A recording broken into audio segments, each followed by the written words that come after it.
CAPF AC 2022 का DAF आपका fill किया जा रहा है।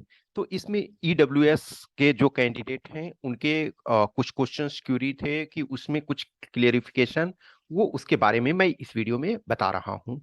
सबसे पहले जब आप DAF भरते हो तो आपको अपने अपने कैटेगरी के कैंडिडेट्स को जो रिक्वायरमेंट होता है, तो उसमें जो EWS हैं उनमें एक एक्स्ट्रा रिक्वायरमेंट जो है वो आपका EWS सर्टिफिकेट। तो EWS जो ये सर्टिफिकेट देखो इस फॉर्म में रहता है। दो चीजें इंपॉर्टेंट है।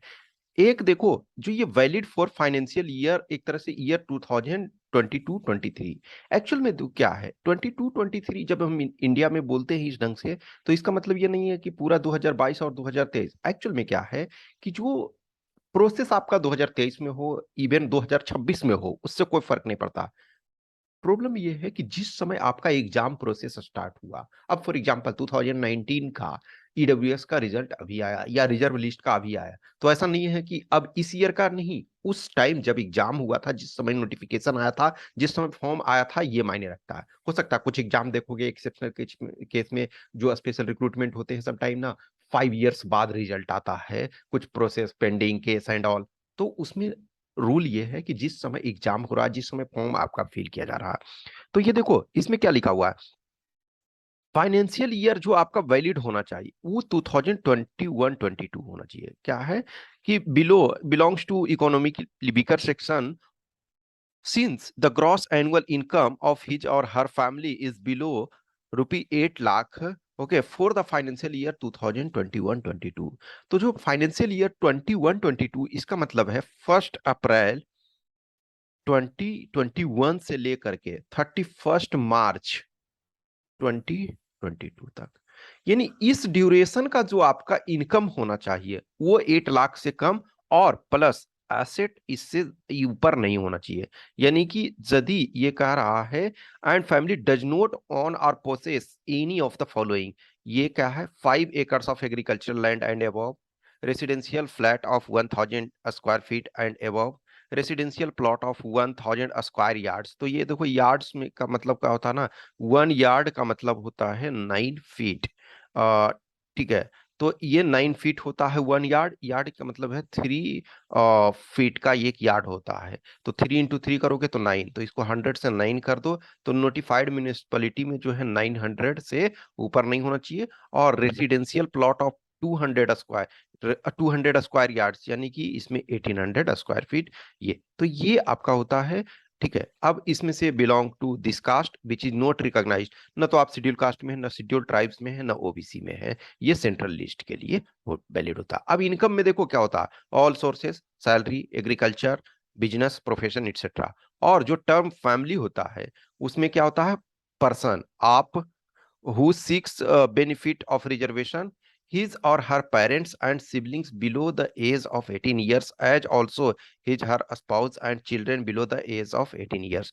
ये इसका मतलब क्या होता है कि जो आप इसमें से क्या कर रहा है, आपका इनकम भी काउंट हो रहा है, आपके पेरेंट्स का इनकम काउंट हो रहा है, और जो आपका क्या है कि ये पेरेंट्स और सिबलिंग्स, यदि आपके कोई भाई बहन 18 ईयर्स से बिलो हैं, 18 ईयर्स से एबव हैं, तो उनके इनकम इसमें काउंट नहीं होगा। ओके, ये चीज है।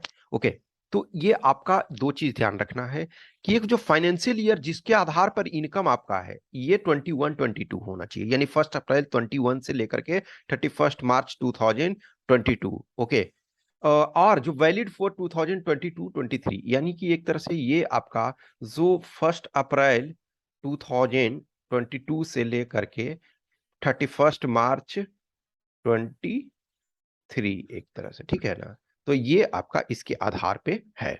तो चूंकि आपका फॉर्म जो है, फॉर्म फिल होने का जो लास्ट डेट था, फॉर्म फिल होने का लास्ट डेट आपका 10 मई है।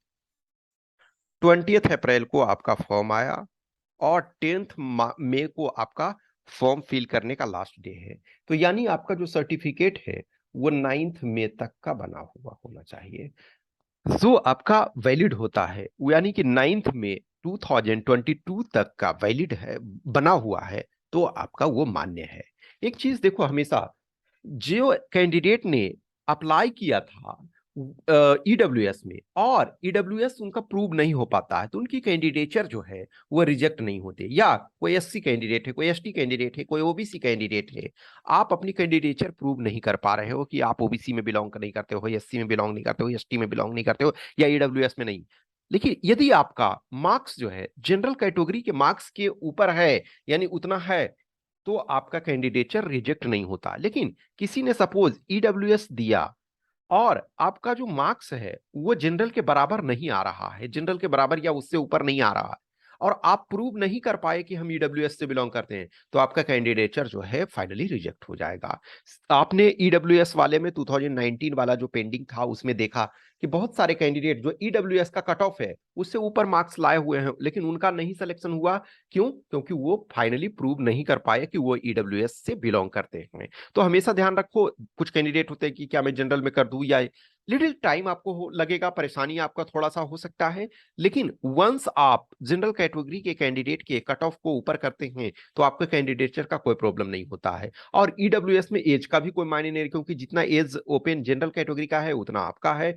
प्रॉब्लम ओबीसी एससी एसटी में होता है कि जिन्होंने एज रिलैक्सेशन ले रखा है, मान के चलो कोई एससी कैंडिडेट है, एज रिलैक्सेशन यानी कि 25+ ईयर हो गया, और वो कट ऑफ से बहुत ऊपर मार्क्स भी लाया है, जनरल के कट ऑफ से ऊपर मार्क्स लाया है, लेकिन वो अपना एज रिलैक्सेशन ले चुका है, यानी एससी कैंडिडेट का रिलैक्सेशन ले चुका है, तो वो एनी हाउ वो फर्स्ट रैंकर भी आएगा, तो वो एससी कैटेगरी के ही कोटे में आएगा। तो आपके साथ वो प्रॉब्लम नहीं है, बशर्ते आपका मार्क्स ऊपर हो। तो दो चीजें क्या है, फाइनेंशियल ईयर जो इनकम होना चाहिए वो 21-22 का वैलिड होना चाहिए, और आपका जो सर्टिफिकेट है वो 10th में से पहले का बना होना चाहिए। अब कुछ कैंडिडेट का होता है कि ये कंडीशन हम फुलफिल नहीं कर पा रहे हैं, लेकिन हमने फॉर्म में जो फॉर्म अप्लाई कर रहे थे, यानी कि जो 20 अप्रैल से 10 मई तक था, उसमें हमने ईडब्ल्यूएस का भर दिया था, तो कोई दिक्कत नहीं, आपका जो फॉर्म है उसी के आधार पे आप फिल कर दो। आप यदि एक्स्ट्रा मार्क्स ला रहे हो तो आप सेलेक्ट होगे, नहीं ला रहे हो तो आप सेलेक्ट नहीं होगे। अब एक आपका ईडब्ल्यूएस अनेक्स्चर भरना होता है। तो देखो ईडब्ल्यूएस अनेक्स्चर में आपका जो क्या होगा, ये आपका डिफरेंट कॉलम देखो दिया हुआ है, तो इसमें से आपको भरना है, फिल करना है। अब ये रिलेशनशिप विद द कैंडिडेट, यानी देखो इसमें नीचे और आपका ये रहेगा, ठीक है। तो इसमें क्या है कि आप अपने बारे में भरोगे, ओके, सो अपने बारे में इसमें भरोगे। और उसमें क्या था, ईडब्ल्यूएस सर्टिफिकेट में क्या है, आपका इनकम, आपके पेरेंट्स का इनकम, और आपके सिबलिंग्स जो 18 ईयर्स से कम के हैं, यानी कि यहां आप अपना डालोगे, ये रिलेशनशिप, तो सेल्फ यदि है, नेम ऑफ कैंडिडेट तो आप अपना नेम इसमें डालोगे, डेट ऑफ बर्थ डालोगे, पैन नंबर यदि है तो डालोगे, प्रोफेशन नहीं कुछ, देखो address, annual income of candidate and his family members for the financial year इतना। अब देखो आपके पास कोई इनकम नहीं है तो कोई जरूरी नहीं है आपको डालना।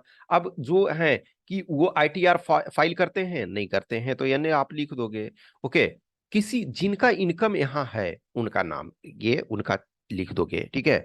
तो इनकम जिनका जिनका है, लेकिन कंडीशन ये, पेरेंट्स आपके, आप खुद, और जो भाई बहन है जिसमें 18 साल से कम के उम्र के हैं।